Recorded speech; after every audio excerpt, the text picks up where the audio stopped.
Oke, di konten kali ini kita akan membahas terkait dengan berita yang tengah banyak diperbincangkan di channel-channel olahraga ataupun di media-media olahraga, yaitu tentang dua hal.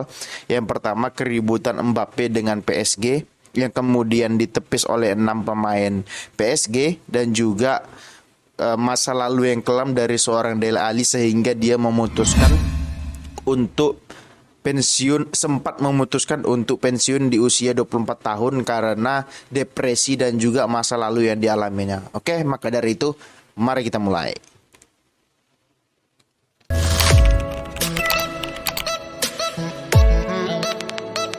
Nah, berita yang pertama yaitu ada Kylian Mbappe yang kembali ribut dengan PSG setelah sebelumnya dia ribut dan tanda petik dengan presiden klub yaitu Nasser Al-Khelaifi. Kalau di kasus sebelumnya dia ribut dengan Nasser Al-Khelaifi karena keengganannya untuk memperpanjang kontrak, sedangkan PSG menginginkan jasanya at least 2 tahun lagi agar tidak pergi secara free ataupun secara gratis ke klub lain, yang mana klub-klub seperti ya MU kalau jadi dibeli Qatar dan juga Real Madrid itu sudah mengincar Mbappe kalau dia pergi secara gratis. Dan juga Mbappe ini kan matreknya naujubillah, dia ingin signing fee atau uang tanda tangan ketika pergi dengan gratis. Dia tidak ingin uang yang seharusnya masuk ke kantongnya malah masuk ke rekening PSG kayak gitu.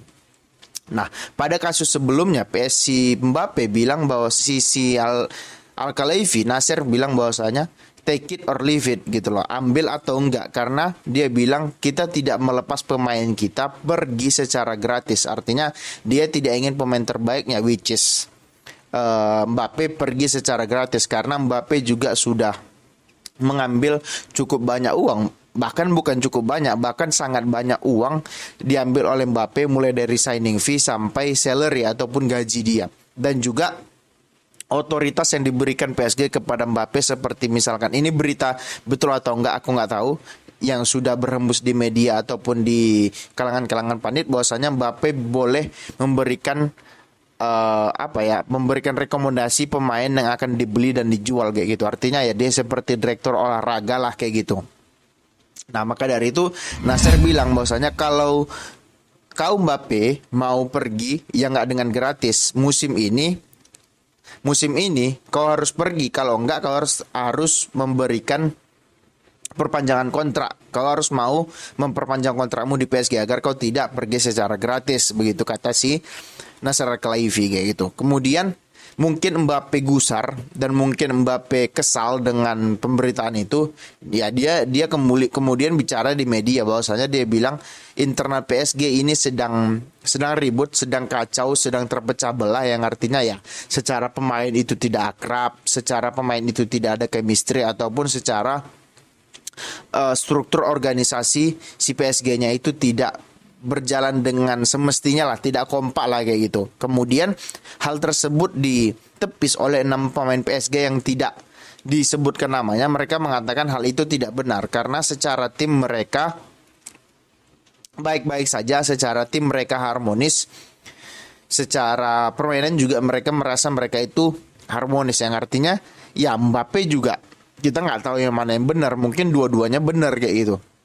Karena Mbappe juga ini orang kan matreknya naujubillah gitu loh, ngerti nggak? Jadi tujuan dia ingin pergi dari Madrid kan itu dari Madrid. Tujuan dia ingin pergi dari PSG itu kan satu kayak itu, yaitu ketika dia pergi secara gratis dia akan mendapat signing fee, artinya uang tanda tangan, yang mana seharusnya uang itu diberikan kepada klub sebagai uang transfer, tapi karena dia pergi secara gratis jadi ada tradisi di sepak bola namanya signing fee, yang mana uang transfer itu seharusnya ke klub tapi malah ke si pemain, ibaratnya uang tanda tangan. Ya semua pemain yang pergi gratis pasti mendapatkan itu sebagai iming-imingnya lah kayak gitu, uang pelicin supaya dia bergabung kayak gitu.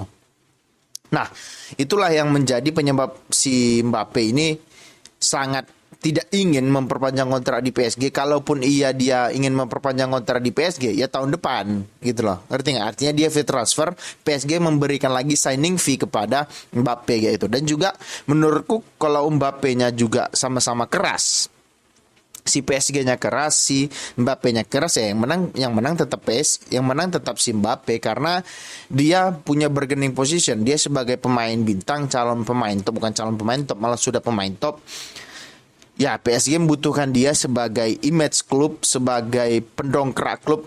Ya, semuanya orang pasti sepakat Mbappe itu adalah one of the best player sekarang kayak gitu. Karena coba deh lihat di Piala Dunia kemarin, ibaratnya ya 50% itu Mbappe gitu. Di final Liga Champion, di final Piala Dunia dia cetak hat-trick di final Piala Dunia. Kan kelihatan bahwasanya Mbappe ini adalah motor serangan dari PSG ataupun timnas Prancis di sekarang ataupun di masa yang akan datang kayak gitu. Nah, kalaupun si Mbappe memutuskan untuk pergi dari PSG, ya sebenarnya kalau kita lihat kan hubungan hubungan PSG dengan Mbappe ini sudah nggak harmonis lagi gitu, karena sudah saling tuding menuding, sudah saling serang menyerang gitu. Kalaupun PSG Mbappe-nya itu stay, ya mungkin dia akan dihujat seluruh Paris kayak gitu, akan dihujat seluruh pemain karena ya boleh aja kau itu pemain bintang, boleh aja kau itu pemain terbaik Piala Dunia, tapi tetap ini klub, kau digaji oleh klub kan kayak gitu kasarnya. Jadi ya kalaupun dia pergi, ibaratnya dia si malakama, kalau stay dia dihujat, kalau pergi dia nggak ada klub yang bisa bayar. Yang bisa bayar itu kayak aku bilang Manchester City, mungkin Real Madrid, mungkin juga MU kalau dibeli Qatar. Nah, Manchester City aku nggak yakin Pep mau pemain kayak dia, pemain yang egois. Ya. Kalau dia bergabung dengan City apakah cocok ya, cocok aja kayak gitu dengan kualitas dia kayak gitu. Cuman aku nggak yakin Pep mau membeli dia karena dia egonya itu gede kayak gitu. Kemudian Madrid, Perez sudah bilang kita nggak akan signing pemain lagi gitu. Setelah Jose Lu terakhir, mereka nggak akan signing pemain lagi. Entah itu cyber, entah itu betulan ya kita nggak tahu kayak gitu. Kemudian MU kalau dengan kondisi sekarang nggak akan mungkin bisa datangin dia. Jadi Mbappe juga bingung kayak gitu. Kalaupun dia ingin pergi, mau pergi kemana? Nggak ada klub yang mau membeli dia kayak gitu karena kemahalan dan juga gajinya besar. Kemudian harganya juga nggak akan murah, paling tidak 200 juta euro kayak gitu. Artinya hampir 2 sampai 2 hampir ya 2 triliunan. Siapa klub yang bisa membayar segitu? Nggak ada juga. Mungkin ada tapi klub nggak mau ngambil resiko terhadap uang yang sebanyak itu karena kebanyakan klub sekarang kan neraca keuangannya itu sedang tidak seimbang gitu karena kayak MU ya jor-joran banyak pemain, mereka nggak mau lagi beli karena juga hanya dapat 120 juta dari Glazer. Chelsea juga nggak akan mungkin mau beli karena mereka sudah keluar 600 juta di pertengahan musim kemarin. City nggak akan juga mungkin karena Pep nggak mau. Madrid sudah beli Bellingham 120 juta, mau beli si Mbappe lagi 200 juta. Artinya mereka sudah habis hampir 350 juta ya. Untuk apa beli dua pemain 350 juta gitu. Walaupun uang itu sebenarnya ya paling 2 hari balik lagi dari penjualan jersey kayak gitu. Tapi kan ya harus difikirkan juga bagaimana keseimbangan yang takutnya terkena financial fair play. Jadi ya menurutku kalau sama-sama keras ya memang Mbappe-nya yang menang. Cuman kan ya Mbappe harus ambil resiko, dia mau dihujat seluruh Paris atau dia ingin pergi tapi nggak ada tim yang mau dia kayak gitu. Jadi dia sedang berada di posisi yang ya si malakama kayak gitu loh, ngerti nggak? Nah, kita beralih dari Mbappe, sekarang kita masuk kepada hal yang tengah viral di 2 hari belakangan ini terkait dengan interview antara Gary Neville dan juga Dele Alli kayak gitu. Nah, di interview tersebut sangat menguras banyak emosi, sangat menguras banyak air mata yaitu karena Dele Alli mengatakan bahwasanya dia mengalami trauma yang cukup dramatik, yang cukup menyedihkan, yang cukup ekstrim karena masa mudanya itu dia sempat berada di antara kriminalitas lah kayak gitu. Nah, yang disebutkan adalah bahwasanya ya di usia 6 tahun dia dilecehkan kawan ibunya, kemudian serumah dengan ibu yang kecanduan dengan alkohol, kemudian dia disuruh menjual narkoba gitu loh. Yang artinya itu berdampak kepada karir dia di usia-usia matang dia antara 21 sampai 24 gitu ya. Dele Alli ini kan masih muda, masih 26 27 mungkin usia dia, tapi juga apa namanya permainannya itu sudah menurun karena mungkin faktor X yang kubilangkan tadi kayak gitu. Nah, dia bercerita bahwasanya pada saat dilatih oleh Mourinho, pada suatu pagi dia terbangun dan kemudian masuk ke ruang latihan dan kemudian Mourinho mengatakan dia tidak akan memainkan seorang Dele Alli. Kemudian dia pulang ke rumah, dia berkaca, kemudian dia bilang memang ini cukup dramatis tapi itu terjadi yaitu.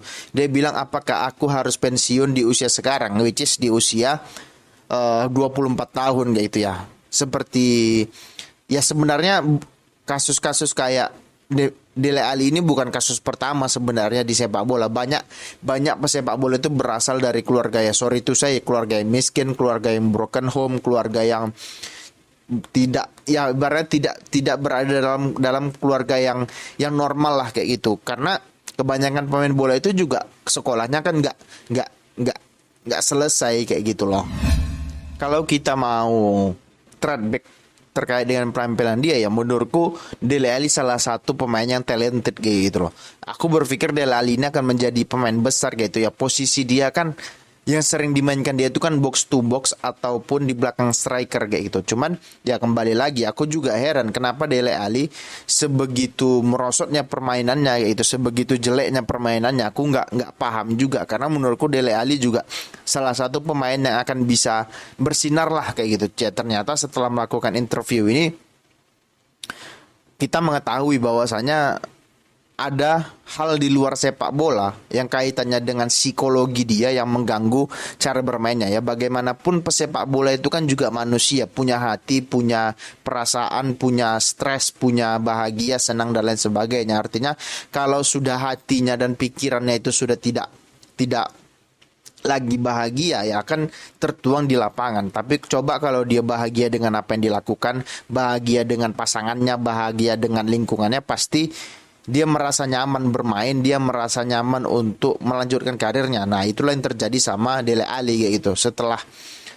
Setelah begitu banyak cobaan ya kasarnya cobaan yang dihadapinya, tapi dia tetap bisa struggle di usia dia ya 20 sampai 23 tahun kita melihat prime-nya Dele Alli. Setelah itu kan ya setelah dilatih Mourinho, ya Mourinho tahu sendiri mulutnya itu kan mulut sampah ya itu. Ya memang di sisi lain memang itu sebagai memotivasi pemain. Cuman di sisi lain kalau pemain itu nggak kuat ya itulah yang terjadi kayak gitu. Karena Mourinho juga memiliki treatmentnya sendiri untuk memotivasi pemain kayak gitu. Nah, aku juga bingung kok tiba-tiba Dele Alli nggak pernah dimainin dan juga tiba-tiba pindah ke Galatasaray ya, atau Fenerbahce, dia pindah ke Liga Turki lah intinya kayak gitu ya. Aku juga heran kayak gitu. Oke. Itu dulu terkait dengan berita kita hari ini atau berita terkait dengan konten kita hari ini. Bagi kalian yang suka silakan di like, di comment, and di subscribe. Bagi kalian yang nggak suka nggak apa-apa di skip aja. Oke, terima kasih. Ciao.